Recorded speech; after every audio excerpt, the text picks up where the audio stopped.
There are major questions on the right side of the Tennessee Titans offensive line, but I'll tell you why Dillon Radunz and Nicholas Petit-Frere should be the starters on today's edition of the Locked On Titans podcast.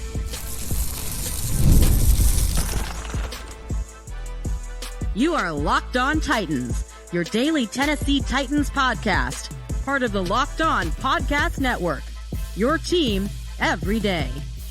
Welcome to the Locked On Titans podcast. I am your host, Tyler Rowland. Titans fans, today's edition of the Locked On Titans podcast is brought to you by FanDuel. Make every moment more. Right now, new customers get $150 in bonus bets with any winning $5 bet. That's $150 with any winning $5 bet. Visit FanDuel.com/LockedOn to get started. We got a lot to discuss on today's show. I'm going to tell you why Dillon Radunz should be the starter at right guard, why Nicholas Petit-Frere should start at right tackle, and why J.C. Latham is set for greatness at left tackle. Before we get into it, thank you for making the Locked On Titans podcast your first listen each and every day. Remember, Monday through Friday, Tennessee Titans content all year round, always for free. You're not going to beat that anywhere else. Make sure you get subscribed, stay subscribed to the Locked On Titans podcast, part of the Locked On Podcast Network. Again, I am your host, Tyler Rowland, nearly 25 years as a Tennessee Titans fanatic, a certified film junkie, breaking down the X's and O's with you every day. I've covered the team for Sports Illustrated, covered the team for USA Today, and I've been the host of the #1 Tennessee Titans podcast for 5 years. Shout out to my everydayers out there tuning in Monday through Friday. Couldn't do it without you guys. I have some great content planned for you guys this week. Tomorrow, I'm going to tell you why Will Levis is set to break out this year, why Calvin Ridley is wide receiver 1, why Tajay Spears is running back 1, and then we're going to preview OTA starting back up this week. But we got to talk about this offensive line. And look, there are big questions on the right side. Now, on the left side, things are pretty solidified. From center to left tackle, we have J.C. Latham at left tackle, Peter Skoronski at left guard, Lloyd Cushenberry at center. So I feel really good about the left side. And obviously that's super important with it being Will Levis's blind side. And I think more importantly than other quarterbacks, for Will Levis, it's that much more imperative that he have a certified left side. I think that Will is a guy who wants to drive the ball down the field. He wants to make big plays. He wants to use his arm. You have to give him time. He's also a guy who's going to play a little recklessly. I think we know that now. He wants to play with physicality. He wants to try to put it on his shoulders. Maybe Brian Callahan can get him to dial that back a little bit, but making sure that the blind side for Will Levis is protected is great. On the right side, Will Levis can see that side, so he can see the pressure coming if the right side gets beat, but that doesn't necessarily alleviate my concerns about that right side of the offensive line. And you look at right guard first, and I think there's a three-headed monster, you could say, at right guard competing for that open spot. Number one, you have Daniel Brunskill. Brunskill is the incumbent here. He played for the Titans last year, obviously, 14 games in 2023, but he did wear down at the end of the year. And I think that's something that we really have to consider is Daniel Brunskill is 30 years old.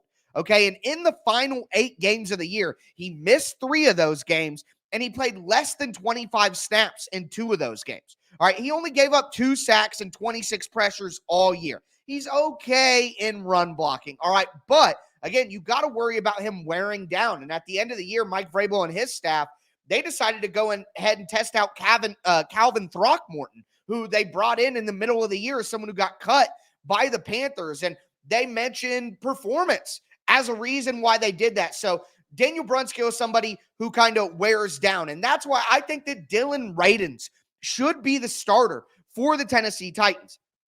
He's going to be 26 years old. He's in the last year of his rookie contract, and he just looks so strong out at OTAs. Last year, he even said it himself that he was much stronger. Last year, he had finally gotten into a good rhythm with his strength and conditioning in the NFL, and he looked stronger out there the way he was pushing people around. But he was still coming off the ACL tear that he had in his second year at the end of the year, week 15 in 2022. So Radunz came in last year, and he really struggled when he first got on the field. He gave up a sack in like 4 straight games. when he finally got back on the field after injury, played a little left tackle, then got moved to right tackle, a little guard in there as well. But in the back half of the season, the last 5 games of the year when Radunz was entrenched as the right tackle for the Titans, he only gave up 1 sack and 7 pressures. He might have been the Titans' best offensive lineman, and that's a very low bar, of course, absolutely a very low bar, but he might have been the Titans' best offensive lineman the last third of the season. He did have a ton of penalties, 11 penalties, so that has to be cleaned up.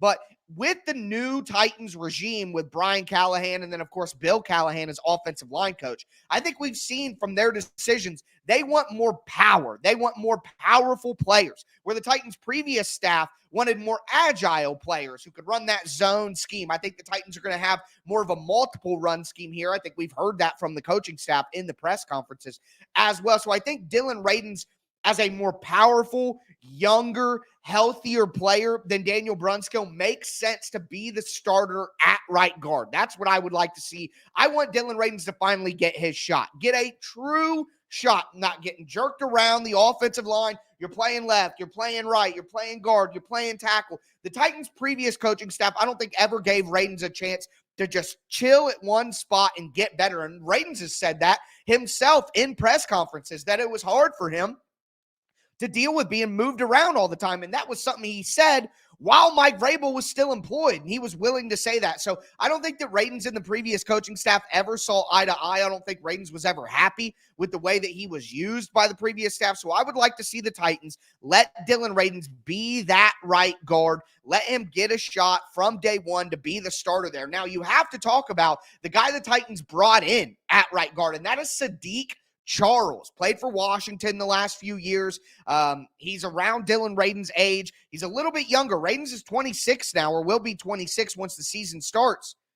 Sadiq Charles is only 24, so 2 years younger, and he is a bigger player than both Radunz and Daniel Brunskill. 6'4", 320 pounds. He's just a bigger, stronger guy in his play style. Played 35 games in his career. 11 of those games he played last year for Washington, and that is something to worry about with Sadiq Charles. He's missed games, hasn't been a guy who's been consistently on the field, but neither is Dillon Radunz. And at the end of the year, neither was Daniel Brunskill. So I don't think that's something that's going to cancel out Sadiq Charles' ability to fight for right guard. But he did give up 4 sacks, 37 pressures last year, and 3 penalties in those 11 games. So Sadiq Charles, while he fits the profile of the Titans system, I think the best out of these 3 guys, just in a vacuum, he just hasn't been a very good player. Now, Bill Callahan wanted Sadiq Charles. Like, that is something that has already been said by the coaching staff, already been said by Bill Callahan. Bill Callahan called it a no-brainer to go out and get Sadiq Charles because of his potential. He's a guy who's very up and down, very inconsistent, but the power that he plays with when he plays well, it's just hard to replicate that. It's hard to teach that. He's just a naturally powerful guy. So I personally, while Daniel Brunskill may be the incumbent, and I don't even want to say the favorite, but the incumbent here, I think that Dillon Radunz and Sadiq Charles should be over Daniel Brunskill in terms of who should get that right guard spot. I think that Brunskill could, be the backup center for the Titans and be the number 1 swing offensive lineman for the Titans on the interior. I think that would be the best role for Brunskill going forward. But I really want Dillon Radunz to get that shot. But I think Sadiq Charles is actually the number 1 challenger. But again, Radunz should get the start. He should get his true opportunity. Let me know down below who you think should start at right guard. We got to talk about right tackle, where the battle is even more concerning. Before we do, though, do want to let you guys know that today's episode is brought to you by FanDuel Sportsbook.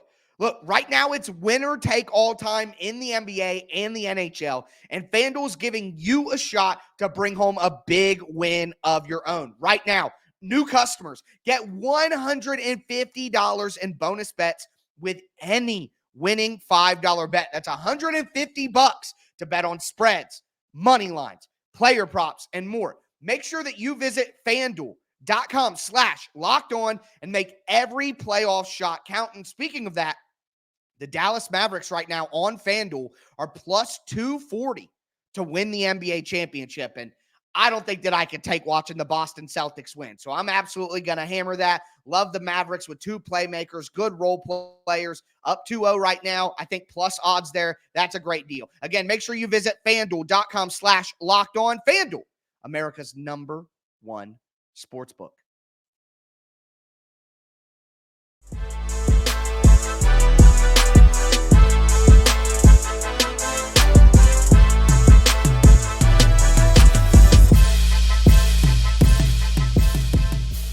Titans fans, let's continue today's edition of the Locked On Titans podcast. We are recapping the first week of OTAs, full team OTAs for the Titans, and I want to do that through the frame of the offensive line. We talked about right guard. Again, let me know down below in the comments on YouTube who you think should start at right guard. You can follow me on Twitter at TicTacTitans and let me know who you think should start at right guard there. But we got to talk about right tackle as well. And at the end of the show, I'm going to give you guys some stories about J.C. Latham from OTAs that make me think that he is ready for greatness. Again, a lot of content coming your way this week. I'm going to talk about Will Levis tomorrow and why I'm just so hype about his breakout potential. I'm going to tell you why I think that Calvin Ridley is wide receiver 1 and why I think Tajay Spears is running back number 1 before we preview this week's OTAs in a couple of days. So a lot of great content coming your way. Make sure that you're an everydayer here on the Locked On Titans podcast. You get subscribed, stay subscribed for free Tennessee Titans content all year long. Locked On Titans is part of the Locked On Podcast Network. But with that being said, let's talk about right tackle. Because whereas right guard with Daniel Brunskill, Dillon Radunz, Sadiq Charles, while that spot is still open, and of course I think Dillon Radunz should start there, right tackle is more concerning. Like, I like all of those options. So whoever ends up being the starter at right guard between Brunskill or Radunz or Charles, I'm going to be excited about it. I'm going to be happy about it, and I'm going to be ready to watch that player play. But right tackle, and some of the info we got from week 1 of OTAs makes me even more concerned at the end of the day. Number 1, Nicholas Petit-Frere. That's the favorite. That is, you could even call him the incumbent, I guess, although he missed a lot of time last year. But NPF is the guy who, if you were right now, the starting offensive line right now, he would be the starting right tackle. That would make the most sense here. But he's still rehabbing. According to Brian Callahan at OTAs this week, Nicholas Petit-Frere is still a guy working inside, rehabbing his shoulder injury from last year. And it was an injury that knocked him out for the season after playing only 3 games. He played 3 games last year when he came back from his gambling suspension. 2023 was a disaster year for NPF at the end of the day. I mean, you get the gambling suspension. He seemed really caught off guard by that. Come in, play absolutely terribly. I mean, he played awful in those 3 games that he played. Gave up 3 sacks, 11 pressures, 4 penalties. And while you would be like, okay, it was a crazy year. He got moved to left tackle. He played right tackle the year before. Came in off the gambling suspension. Like, there's a lot of factors going against him. But you look at 2022, his rookie year, he started 16 games, gave up 5 sacks, 35 pressures, had 8 penalties. Like, it was a rookie year with ups and downs, but that's not something that really inspires confidence that this guy is a starting right tackle in the NFL, right? Like, we still don't know whether NPF is truly a starting level player in the NFL. And the 3 games that we got from him last year don't make you feel any better about it at the end of the day. But he did have a full season as a starter, as a rookie. And that sort of experience is absolutely, incredible for a young player.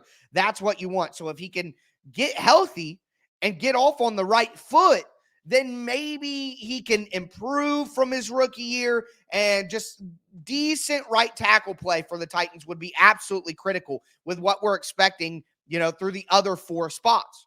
But when you're still rehabbing that shoulder injury that knocked him out for the entire back half of the season after those 3 games last year, like, that gives me concern. Offensive line is the position that is most reliant on cohesion, that is most reliant on chemistry. The offensive line works as a group more than any other position group in the NFL. I would say that the secondary is probably next in that conversation. But the fact that NPF is still rehabbing an upper body injury, if it were an Achilles, if it were an ACL, if it were something like that, then I would be like, okay, yeah, I expect it. But, it's a shoulder injury, and he's still rehabbing. So the fact that the Titans are into their second week of OTAs with mandatory minicamp coming up in the first week of June, and NPF is still not on the field, he's not even on the side field working, that is concerning for me. And it's gonna set him back. So you look, who could be somebody who could take that right tackle spot in the meantime? And for me, it's Leroy Watson. All right, so the Titans traded for Leroy Watson from the Browns, traded their top 7th round pick, I think it was 221, to the Browns to get Leroy Watson. And that, like Sadiq Charles, that is a hand pick from Bill Callahan. And that's what makes it so intriguing. So we talked about Leroy Watson before when the Titans traded for him before the draft, but Watson will be 26 in June, whereas, NPF is 25. So not a huge gap there in terms of age, which makes it intriguing. Watson only played 5 games in 2023, started one of those games and only had more than 10 snaps in one of those games, but gave up 0 sacks, 0 pressures, 0 penalties, and 60 total snaps. So there is potential there with Watson being a former tight end who was converted to offensive line once he got to the NFL. He was an undrafted free agent in 2022, played a little bit in 2023, and now he might have his shot. I personally would be worried if Leroy Watson won the right tackle battle, but with a stamp from Bill Callahan, who is clearly interested in his skill set, I think that he has the potential. Again, as a converted tight end, he's got great athleticism, but you watch him play and he plays with good power. So this might be one of those situations where the Titans find a diamond in the rough. And I think the fact that they were willing to trade one of their 7th round picks, I was saying that the Titans needed to draft 2 offensive tackles leading up to the Leroy Watson trade. They needed 2 offensive tackles out of a really good offensive tackle class. But for the Titans to pass on the opportunity to take 2, trade a pick and go get Leroy Watson, I think that tells you quite a bit. So to me, I think NPF needs to start. He should be the starter. He's got more upside. He's a younger player. He should get the opportunity. I think that Leroy Watson definitely is somebody who could come in and take that spot if NPF doesn't get back on the field soon. And that's something that we all should be paying a ton of attention to as OTAs continue and as mandatory minicamp comes. When is NPF going to be healthy enough to get out there, hit the sleds, learn the technique? He's just getting so far behind by not being out there. And with him still rehabbing the injury, it's concerning. The last 2 names that I want to mention here as dark horses for the right tackle spot. One, you got to mention Jalen Duncan, but I was not high on the Jalen Duncan pick when it happened. I thought it was a terrible selection. I didn't trust Jalen Duncan's work ethic. And last year, 9 sacks allowed, 36 pressures, 4 penalties in only 8 games. Look, he's just not it. He's just not it. I wouldn't even be surprised if Jalen Duncan doesn't even make the roster. Finally, I do want to mention John Ojukwu, the undrafted free agent in 2023. I think there was some hope for him last year, but at the end of the day, I don't know that his profile fits. John Ojukwu is already 25, 26 years old. So an older guy for being, only in his second year now. I just don't think that he has the talent to truly compete here. So to me, it's between NPF, it's between Leroy Watson. I want to see NPF get the start because I think there's just potential there, and let's see what he can do. But if he doesn't get out on the field soon, I'm even more concerned. And with a guy like Chris Hubbard, who played well last year for the Titans, getting signed off the free agent market, there really is no other free agents that would make me feel any better about that right tackle spot. But rather than talking about spots that are concerning, let's talk about some greatness ahead for J.C. Latham, because we got some great stories from multiple sources about Latham and his work ethic already. So excited to tell you guys about that. Before I do, though, I do want to let you know that today's episode is brought to you by Game Time. The Game Time app is the best place to buy tickets. I literally just bought my first set of Titans tickets for 2024 on Game Time, going to the Week 3 matchup between the Titans and the Packers in Nashville. And the Game Time experience is just unbeatable in this marketplace. They have killer last-minute deals if you're spontaneously buying tickets. They have all-in prices, like what the ticket says is what it actually costs when you go to check out. You get a view from your seat, like a panoramic look at what you're going to be looking at when you sit down, and They have the game time guarantee. If you find tickets in the same section in a row for less, Game Time is going to credit you 110% of the difference. It's not just sports. I mean, of course, they have football, basketball, baseball. I bought all kinds of tickets on there. I bought concert tickets on Game Time as well. So they have everything you need. Take the guesswork out of buying tickets, especially for the NBA Finals. With Game Time, download the Game Time app, create an account, and use the code LOCKEDONNFL for $20 off your first purchase. Terms apply. Again, create an account, redeem code LOCKEDONNFL. That's LOCKEDON NFL for $20 off your first purchase. Download Game Time today. Last minute tickets, lowest price, guaranteed.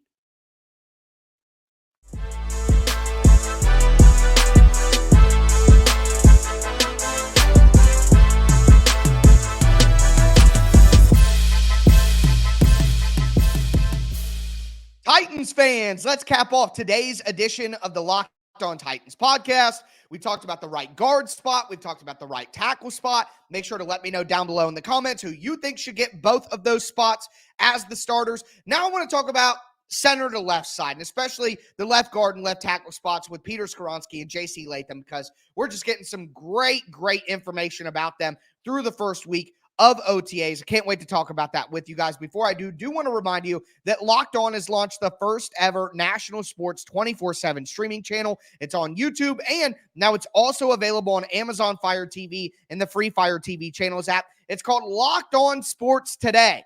Locked On Sports Today is here for you 24/7, covering the top sports stories of the day with local experts from Locked On, plus our national shows covering every league, like Locked On NFL, which I do on Thursdays. You guys should check that out. Find Locked On Sports Today, now available on the free Fire TV channels app. And as a reminder, OTAs pick back up in the middle of the week. I'm going to be previewing them, telling you what to watch for later this week. Also, tomorrow, I'm going to talk about Will Levis's potential, why I think Tajay Spears is RB1 and Calvin Ridley is wide receiver 1. You aren't going to want to miss those. So make sure that you're tuning into the Locked On Titans podcast every single day.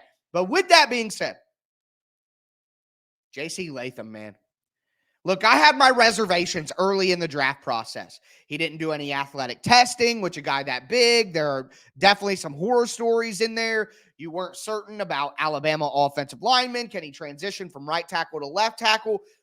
A lot of that, to me, is quelled. The concern is quelled with work ethic, working, caring, passion. And I have seen some people, look, it's not anybody reputable, in my opinion, but I have seen some people compare J.C. Latham to Isaiah Wilson, Panda, the Titans' all-time top 10 bust in NFL history of a right tackle in Isaiah Wilson. And it's just absurd. It literally doesn't make any sense.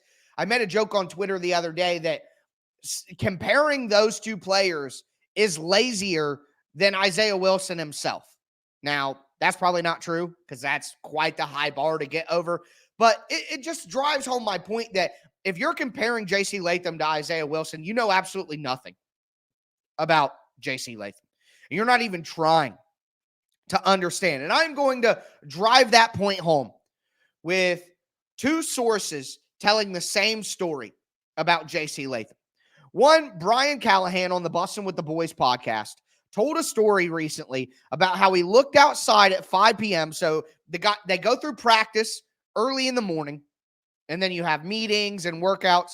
And at 5 p.m., Brian Callahan looks out his office and sees J.C. Latham running 100-yard sprints and hitting the sled. I mean, Isaiah Wilson wouldn't even come to practice. So what are we even doing here? And Brian Callahan went on to say that he went over and asked Rand, like, should I go stop him? And Rand was like, let him go a little bit. Let him go a little bit. You know what I mean? And it makes sense. Look, it's early in the all-season process. You don't want to wear yourself down. The NFL season is more rigorous. I mean, coming from the SEC, it's probably as close as you can get. But the NFL season is long. It's a marathon. It's heavy. It'll break you down. As a rookie trying to make that jump, maybe you don't want to overexert yourself this early in the summer, okay? But the reality here is J.C. Latham is going to work tirelessly to be the best player that he could possibly be. And the Titans have a long line of good left tackle play. I mean, think about it, from Michael Roos, Taylor Lewan. There's a ton of great left tackles that have played for the Titans. J.C. Latham is in line to be that next guy. There is zero concern to me at this stage about his work ethic and how dedicated he's going to be to his craft. So we got another story from Coach Mack, who works for the Titans, who has coached the Titans, and former head coach in the NFL for the Cardinals, been in the NFL forever. Coach Mack, great storyteller, all of that. And Coach Mack went on 104.5 The Zone and said, J.C. Latham was out there working in the rain. And eventually Rand Carthon had to go out there and tell him, like, come inside, big fella. Come on. Like I said, you got plenty of time to work. But Latham's trying to create a routine. So it's something that he was doing every day, going out there trying to make that routine and work from sun up to sundown. And again, that just makes you so optimistic and so excited about what he could be at this level for the Titans. Like, any concern that I had about Latham on tape, watching the tape of the draft process and continuing to dig in, alleviated that for me. Any concern about all-field commitment, any of that completely quelled now based on what we're hearing. Like, I don't know how you couldn't be through the roof, over the moon excited about J.C. Latham. But also Peter Skoronski. I talked about it before a couple of weeks ago. My everydayers will remember. But Peter Skoronski looks huge. And he even talked about it after practice at OTAs that, he's added 15 pounds and he was probably playing 20 pounds underweight last year after the appendectomy. And, it's hard to keep weight on during the NFL season because you're working so hard. So coming from the college season where you're doing all the pre-draft drills instead of the football stuff, that keeps your weight down. And then having the appendectomy in the middle of the year and then trying to get back on track and having a terrible offensive line around you with terrible offensive line coaching for Jason Hightower, like, it just put Peter Skoronski in a terrible situation. He even said, super up and down year for him. Super up and down year, and he wants to get better, but look at him.